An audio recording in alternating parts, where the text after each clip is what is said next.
जी students, आज हम करेंगे चैप्टर नंबर 6 है हमारा। चैप्टर है एंजाइम।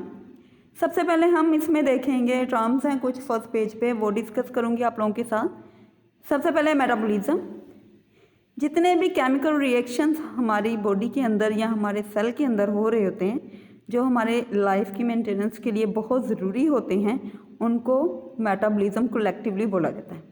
मतलब जितने भी सेट ऑफ केमिकल रिएक्शन है, चाहे वो बैक्टीरिया के अंदर हो रहे हैं एक सेल में या मल्टी सेलुलर ऑर्गेनिज्म में हो रहे हैं जैसे ह्यूमन में, उन सबको कलेक्टिवली मेटाबॉलिज्म बोला जाता है।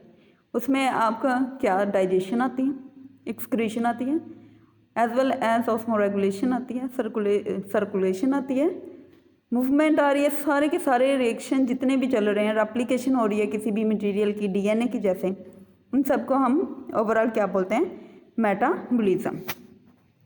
जी, इब्न नफीस एक मुस्लिम साइंटिस्ट थे।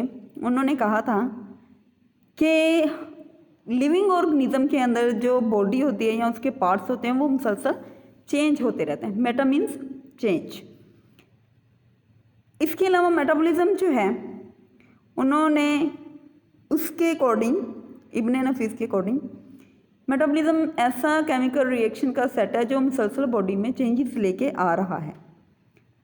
अगर हम देखें मेटाबॉलिज्म का प्रोसेस, तो वो हमारे लिए क्यों इम्पोर्टेंट है, हम उसको डिस्कस कर रहे हैं।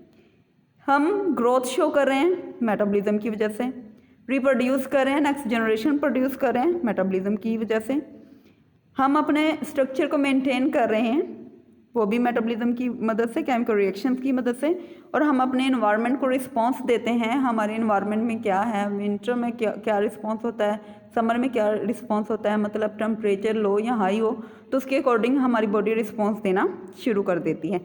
और ना सिर्फ रिस्पांस देती है बल्कि अपने आप को मेंटेन भी करती है। किसकी वजह से? मेटाबॉलिज्म की वजह से। टाइप्स ऑफ मेटाबॉलिज्म में अगर हम देखते हैं, टाइप्स ऑफ बायोकेमिकल रिएक्शन, तो there are two types, anabolism and catabolism. Biochemical reaction जो कि लिविंग ऑर्गेनिज्म के अंदर हो रहे हैं, ये मुसलसल एक काम कर रहे हैं, वो है एनर्जी ट्रांसफर।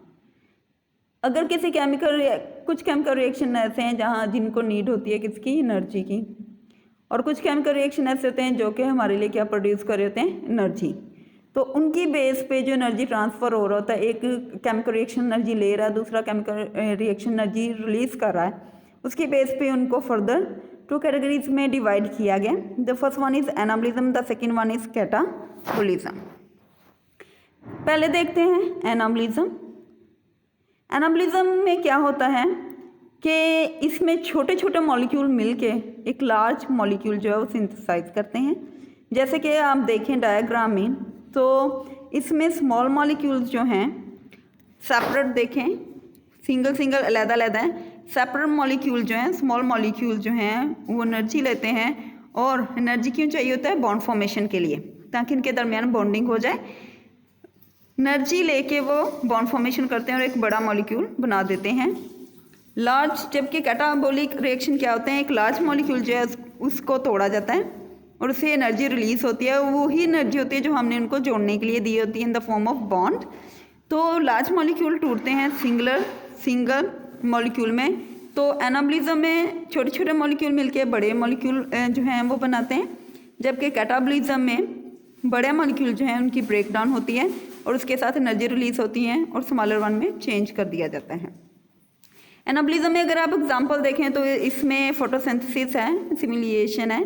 हम फोटोसिंथेसिस को देखेंगे। फोटोसिंथेसिस वो प्रोसेस होता है जिसमें लिविंग ऑर्गेनिज्म जो हैं, लिविंग ऑर्गेनिज्म की कैटेगरी प्लांट्स जो हैं, वो in the presence of sunlight, chlorophyll और वाटर क्या प्रोड्यूस करती है, ग्लूकोज यानी फूड प्रोड्यूस करती है अपने लिए। ऑटोट्रॉफिक बिहेवियर शो करते हैं। इस प्रोसेस को फोटोसिंथेसिस बोलते हैं। तो फोटोसिंथेसिस में कार्बन डाइऑक्साइड प्लस वाटर और क्लोरोफिल और सनलाइट, वाटर और जो वाटर है और साथ में आपके कार्बन डाइऑक्साइड, ये है माइक्रो मॉलिक्यूल। जब ये दोनों मिल जाते हैं तो एक बड़ा मॉलिक्यूल बनता है, दैट इज द ग्लूकोज। तो ये क्या है, एनाबॉलिज्म की एग्जाम्पल है। अब अगर हम इसकी दूसरी कैटेगरी की तरफ चलते हैं, दूसरी कैटेगरी में हम चलते हैं कैटाबॉलिज्म के तरफ। कैटाबॉलिज्म में बड़े बड़े मॉलिक्यूल जो हैं वो टूट के छोटों में जो हैं वो तब्दील हो जाते हैं, मतलब ब्रोकन डाउन होते हैं लार्ज मॉलिक्यूल। तो इसमें हम देखेंगे वो केमिकल रिएक्शन जिसमें लार्ज मॉलिक्यूल जो है ब्रोकन डाउन किए जाते हैं, उसमें एनर्जी रिलीज होती है। इसमें आ जाती है आपकी digestion of food as well as respiration. Digestion of food भी आप प्रोसेस पूरा पढ़ चुके हुए हैं, रेस्पायरेशन भी पढ़ चुके हुए हैं। तो रेस्पायरेशन क्या था? रेस्पायरेशन एक ऐसा प्रोसेस है जिसमें CH बॉन्ड तोड़े जाते हैं ग्लूकोज के in the presence of oxygen और एब्सेंस ऑफ ऑक्सीजन। लेकिन इन द प्रेजेंस हम एरोबिक है, माइटोकॉन्ड्रिया की डायग्राम है, तो एरोबिक रेस्पायरेशन जो है वो माइटोकॉन्ड्रिया में होती है, तो in the presence of oxygen है। तो जब ये बॉन्ड टूटते हैं, एक बड़ा मॉलिक्यूल जो है ग्लूकोज, उसको ऑक्सीजन की प्रेजेंस में जब ब्रेक डाउन की जाती है तो उससे कार्बन डाइऑक्साइड और वाटर प्रोड्यूस होते हैं, जबकि कार्बन डाइऑक्साइड और वाटर माइक्रो मॉलिक्यूल है और उसके मुकाबले में वो लार्ज मॉलिक्यूल है ग्लूकोज। तो इससे एनर्जी रिलीज होती है जो कि हम अपनी डेली लाइफ में अपनी बॉडी वर्किंग में इस्तेमाल करते हैं। उसके बाद आगे चलते हैं, रोल ऑफ इंजाइम की तरफ ज़रा चलते हैं। इंजाइम जो होते हैं क्या हैं? इंजाइम जो होते हैं ये क्रूशियल होते हैं मेटाबॉलिज्म के लिए, मेटाबॉलिज्म को रन करने के लिए। और इंजाइम जो होते हैं ये प्रोटीन्स होती हैं, ठीक है। ये प्रोटीन्स होती हैं, ये बायो कैटलिस्ट के तौर पर इस्तेमाल करते हैं। कैटलिस्ट क्या होते हैं? कैटलिस्ट आर्टिफिशियली भी रेडी किए जा रहे होते हैं, इसलिए इनके साथ वर्ड बायो कैटलिस्ट लगाया गया है। बायो कैटलिस्ट का मतलब होता है कि ये हमारी बॉडी में, ह्यूमन बॉडी में as well as living organism की बॉडी में पाए जाते हैं। ये किसी भी केमिकल रिएक्शन को रेगुलेट करते हैं या स्पीड अप करते हैं, उसका खुद हिस्सा नहीं लेते हैं, उसको स्पीड अप करते हैं। एक्टिवेशन एनर्जी को जो है, जो बैरियर होते हैं एक्टिवेशन एनर्जी जो बहुत हाई होती है उसको लो करते हैं ताकि केमिकल रिएक्शन जल्दी से जल्दी स्टार्ट किया जाए। तो एक्टिवेशन एनर्जी वो एनर्जी होती है जो किसी भी केमिकल रिएक्शन को स्टार्ट करने के लिए बहुत इंपॉर्टेंट होती है। तो इंजाइम जो है वो इस लोअर कर देते हैं इस एक्टिवेशन एनर्जी को, कि कम से कम एनर्जी के साथ जो है वो केमिकल रिएक्शन जो है वो हो जाए। तो ये था आज का हमारा इंट्रोडक्शन टू इंजाइम।